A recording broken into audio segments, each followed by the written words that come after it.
कहा जाता है कि माता सीता को शांति का प्रतीक माना जाता है, शांति का, वैभव का, यश का, कीर्ति का प्रतीक माना जाता है। और राजा जनक अपने जमाने के परम ज्ञानी व्यक्ति है, लेकिन वह चाहे कितना पंडित जी के द्वारा पूजा कर लिया हो, कि पाठ कर लिया हो, कि यज्ञ कर लिया हो, कि हवन कर लिया हो, बहुत करता था, करवाता था उस समय राजा महाराजा से, सब लोग करवाता था कि नहीं करवाता था।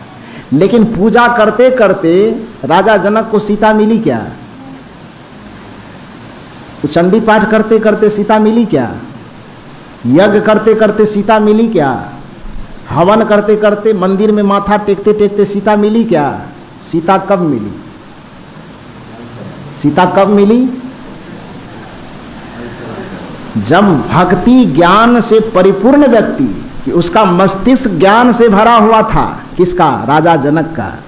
हृदय भक्ति से भी भरा हुआ था, लेकिन हृदय भक्ति से भरा हुआ हो, ज्ञान मस्तिष्क ज्ञान से भरा हुआ हो, फिर भी एक चीज अधूरा था कि राजा जनक के हाथ में परिश्रम नहीं था। परिणाम क्या हुआ? सीता तब तक नहीं मिली। राजगद्दी पर बैठे बैठे राजा जनक को सीता नहीं मिली, यज्ञ की वेदी पर बैठे बैठे राजा जनक को सीता नहीं मिली, मंदिर के प्रतिमाओं के सामने में बैठे बैठे राजा जनक को सीता नहीं मिली। राजा जनक को सीता कब मिली? कि मस्तिष्क तो ज्ञान से भरा हुआ हो, हृदय भक्ति से भरा हुआ हो, लेकिन हमारे हाथ में परिश्रम का हल यदि हो, और वो हल लेकर के राजा जनक जैसे ही खेत पर पहुंचा, काम उसका पूरा हो गया। ज्ञान तो पहले से माथा ज्ञान से भरा हुआ था ही, हृदय तो पहले से भक्ति से भरा हुआ था ही। एक चीज जो अधूरा बचा हुआ था कि उससे परिश्रम छूटा हुआ था, वह परिश्रम जैसे ही हल लेकर के खेत पर पहुंचा, तुरंत सीता जी प्रकट हुई और राजा जनक को सीता मिल गई। इसका आध्यात्मिक संदेश क्या है? वह सीता क्या है? सीता शांति का प्रतीक है। जिस शांति को दुनिया के तमाम लोग खोजते हैं, अध्यात्म रामायण कहता है कि सीता वही शांति का प्रतीक है। और इस सीता को शांति रूप में राजा जनक ने कब पाया था? केवल घंटी डुलाने से नहीं पाया था, केवल चंदन टीका लगाने से नहीं पाया था, केवल अगरबत्ती दिखाने से, अच्छा तिल छींटने से नहीं पाया था। पूजा पाठ उसके जीवन में चाहे जितना हो, लेकिन तब तक उसको सीता नहीं मिली जब तक हल के लगान को उन्होंने अपने हाथ से नहीं पकड़ा, जब तक वह खेत में नहीं उतरा, जब तक वह परिश्रम करने के लिए नहीं उतरा, तब तक सीता का दर्शन उसको नहीं हुआ। तो जैसे राजा जनक को सीता का दर्शन करने के लिए खेत पर हल का लगान पकड़ने की जरूरत पड़ गई, उसी तरह से हे मानव, आप भी यदि किसी श्रम करने वाले को हे दृष्टि से देखते हो, नीचे दृष्टि से देखते हो, तो ध्यान रखना कि कबीर साहब का कहना है कि आपका भक्ति अधूरा रह जाएगा, आपका ज्ञान अधूरा रह जाएगा। चाहे कितनों मंदिर में चले जाओ, लेकिन आपको शांति नहीं मिलेगी। मंदिर में जाना एक अलग विषय है, पूजा करना एक अलग विषय है, पाठ करना एक अलग विषय है, और धर्म कर्म करना एक अलग विषय है। लेकिन कितना भी हम धार्मिक हो जाएं, ध्यान रहे, जब तक श्रम करने वालों का हम महत्व नहीं देंगे, जब तक पसीना चुबाने वाले का हम महत्व नहीं देंगे, जब तक पसीना चुबाने वाले और श्रम करने वाले को नीचा कह करके, अछूत कह करके उसका हम तिरस्कार करेंगे, तब तक हमारी भक्ति सार्थक नहीं होगी। कबीर और रविदास जैसे महामानव यह बताने की कोशिश किए कि तुम भक्ति चाहे जिस पद्धति से कर रहे हो करते रहो, लेकिन राजा जनक जैसे हल लेकर के खेत पर उतरे, उसी तरह से तुम भी अपने शरीर से कुछ न कुछ श्रम करो। और श्रम यदि कम से कम नहीं कर सकते हो, तो श्रम करने वाले को आदर देकर के, सम्मान देकर के उसे ऊपर उठाने का कोशिश करो, तब तुम्हारा भक्ति सार्थक होगा, तब तुम्हारा भगवान तुम पे प्रसन्न होंगे, तब जाकर के तुम्हारे लिए गंगा मैया कंगन लेकर के प्रकट होगी। जब तक जूता टांकने वाले का महत्व नहीं दोगे, कंगन मिलने वाला नहीं है। जब तक हल का लगान नहीं पकड़ोगे, तब तक तुमको सीता मिलने वाली नहीं है। जब तक कबीर साहब के तरह, हालांकि हम कह सकते हैं कि हम कबीर साहब के तरह कपड़ा बुनेंगे, तो अब वो जमाना नहीं रहा, अब तो मशीन ही सारा काम कर देता है। तो हम भले जूता ना बनावे, हम भले कपड़ा ना बुने, या हम भले और कोई काम ना करें, लेकिन अभी यदि हम जूता नहीं बना सकते हैं, तो कम से कम जूता बनाने वाले का मर्यादा और महत्व दे सकते हैं। हम अभी कपड़ा नहीं बुन सकते हैं, तो कम से कम कपड़ा बुनने वाले को नीचे दृष्टिकोण से नहीं देखना, यह भी एक धर्म का काम है, वो हम कर सकते हैं। जो बाल बनाने वाले हैं, जो कपड़ा खींचने वाले हैं, जिसको ये दुनिया के धार्मिक आडंबर में उलझे हुए लोग नीचा पंक्ति में ले जा करके रखा, अछूत कह करके समाज में तिरस्कृत और बहिष्कृत किया। कबीर साहब ने आज से 626 वर्ष पहले उनसे प्रश्न किया था, जिसका प्रश्न आज तक किसी ने दिया नहीं। और मुझे उम्मीद है कि जब तक यह धरती रहेगी, कबीर साहब के इस प्रश्न का जवाब देने के लिए कोई पंडित पैदा नहीं हो सकेगा। वो सवाल क्या था? उस समय के धार्मिक पाखंड में उलझे हुए लोगों ने जो ऊंच नीच की खाई बना दी थी, जाति पाति की खाई बना दी थी, छूत अछूत की खाई बना दी थी, कबीर साहब ने उनसे एक सवाल किया। कितना दिन पहले? 626 वर्ष पहले। आज तक उस सवाल का जवाब नहीं मिला। वो सवाल क्या था? कबीर साहब ने सवाल किया, उसका सवाल सुनिए और ये सवाल अपने दिमाग में लेके जाइए। यदि हो सके तो किसी पंडित से पूछ करके उस सवाल का जवाब ढूंढिएगा। क्या सवाल है? कबीर साहब ने पूछा कि एके त्वचा हार मल मूत्रा, एक रुधिर एक गुदा, एक बूंद से सृष्टि रची है, तो को ब्राह्मण को शूद्रा। प्रश्न समझ में आया?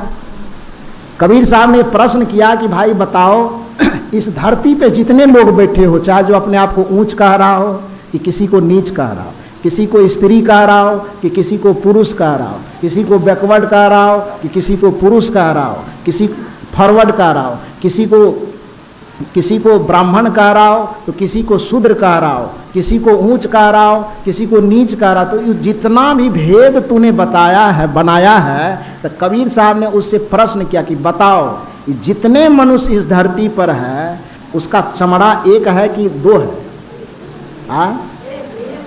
चमड़ा अलग अलग है कि एक है? बैकवर्ड और फॉरवर्ड का, ब्राह्मण और शूद्र का, स्त्री और पुरुष का, ऊंच और नीच कहलाने वाले का, चमड़ा अलग अलग है कि एक ही है? चमड़ा एक है।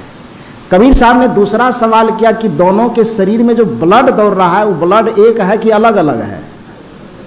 ग्रुप अलग अलग हो सकता है, लेकिन ब्लड की कोशिकाएं जितना वो सब एक है। उसकी केमिस्ट्री एक है कि नहीं है? कि मांस सबका एक है कि अलग अलग है? हड्डी सबका एक है कि अलग अलग है? पैदा होने का तरीका सबका अलग अलग एक है? ऐसा तो नहीं है ना कि बैकवर्ड कहीं अलग से पैदा होता है, फॉरवर्ड कहीं अलग से पैदा होता है। ऐसा तो नहीं है।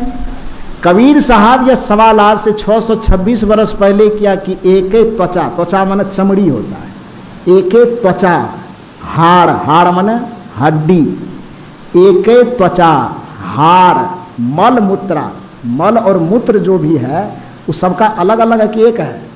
एक है। तो कबीर साहब कहते हैं एके त्वचा हार मल मूत्रा, एक रुधिर, रुधिर माने खून, एक गुदा, गुदा माने फिर मांस होता है। तो एके त्वचा हार मल मूत्रा, एक रुधिर एक गुदा। जब सब चीज में आप कह रहे हैं कि बराबरे है, तो फिर कबीर साहब प्रश्न करते हैं कि एक बूंद से सृष्टि रची है। इस शरीर की सृष्टि किस चीज से? माता पिता के संजोग से। जब रजवीर का संजोग होता है तो उस एक बूंद से ही सबकी सृष्टि होती है ना। तो कबीर साहब का ये प्रश्न देखिए, इसका उत्तर आज तक कोई दिया है? दे पाएगा? नहीं दे पाएगा। कबीर साहब कहते हैं एक त्वचा हार मल मूत्रा, एक रुधिर एक गुदा, एक बूंद से सृष्टि रची है, तो को ब्राह्मण को शूद्रा। इसमें फिर ब्राह्मण कोई कैसे हो गया, कोई शूद्र कैसे कोई हो गया, कोई ऊंचा कैसे हो गया, कोई नीचा कैसे हो गया? जब चमड़ा एक, हड्डी एक, मांस एक, खून एक, एक बूंद से ही सृष्टि तुम्हारी भी रची गई, मेरी भी रची गई। एक ही माँ के गर्भ में तुम्हारा भी पालन पोषण हुआ, हमारा भी पालन पोषण हुआ। 9 महीने के बाद तू भी पेट से बाहर आया, हम भी पेट से बाहर आए। आने का रास्ता एक, आने का खाने का मुंह एक, सुनने का कान एक, देखने का आंख एक, चलने का पैर एक, खाने का हाथ एक। जब सब चीज में एकता है तो फिर कौन ब्राह्मण कौन शूद्र? तू अपने आप को ऊंचा कैसे कहता है, हमको नीचा कैसे कहते हो? तो कबीर साहब संपूर्ण मानवता को एकता के धरातल पर खड़ा करने का पहला प्रयास किया, और दूसरा प्रयास किया कि भक्ति, ज्ञान और धर्म के क्षेत्र में श्रम के महत्व को जो नीचा करके रखा गया था, उस श्रम के महत्व को स्थापित करके कर्म के झंडा को फहराने का काम इस धरती पर सबसे पहले सदगुरु कबीर ने किया। आज उस मानवतावादी संत को उस श्रमवादी संत को, जो भाग्य भगवान से ऊपर उठा करके मनुष्य को पुरुषार्थवादी बनाना चाहते थे, मनुष्य को स्वावलंबी बनाना चाहते थे, ऐसे स्वावलंबन के धरातल पर खड़े, ऐसे मानवता के धरातल पर खड़े उस महापुरुष को उनके 626वीं जयंती के अवसर पर हम सब लोग सत सत नमन करते हैं, उसको श्रद्धा सुमन अर्पित करते हैं। आप लोगों ने इतनी गर्मी, इतनी विपरीत परिस्थिति में भी सदगुरु कबीर साहब के 626वीं जयंती को मनाने के लिए एकत्रित हुए। मुझे आपके अपने पसंदीदा YouTube चैनल खुशहाल जिंदगी टीवी का लक्ष्य आपको किसी भी तरीके से डोमिनेट करना नहीं है, ना ही आपके धर्म, मत, मजहब और परंपरा के खिलाफ बोलना है।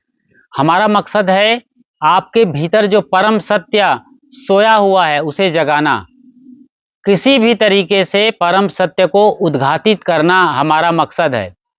हम जो भी सच है आपके भीतर उसे उजागर करते हैं ताकि आप सत्य का साक्षात्कार कर सकें और हर तरीके के भ्रम, अंधविश्वास, कर्मकांड, पाखंड, ढोंग, ढकोसले, छू मंत्र, जादू मंत्र और चमत्कार से बाहर निकल सके।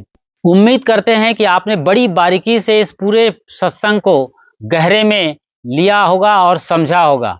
सचमुच में आंखें खोल देने वाला ये सत्संग प्रवचन है। इसी तरीके से आप गहराई में जाकर सद्गुरु संतों के प्रवचनों को समझिए और अपने भीतर जो भी अंधेरा है, जो भी अंदर में कचरा है, उसे बाहर निकालिए ताकि आपका जीवन सार्थक हो सके और आप जीते जी मुक्ति का अनुभव कर सकें।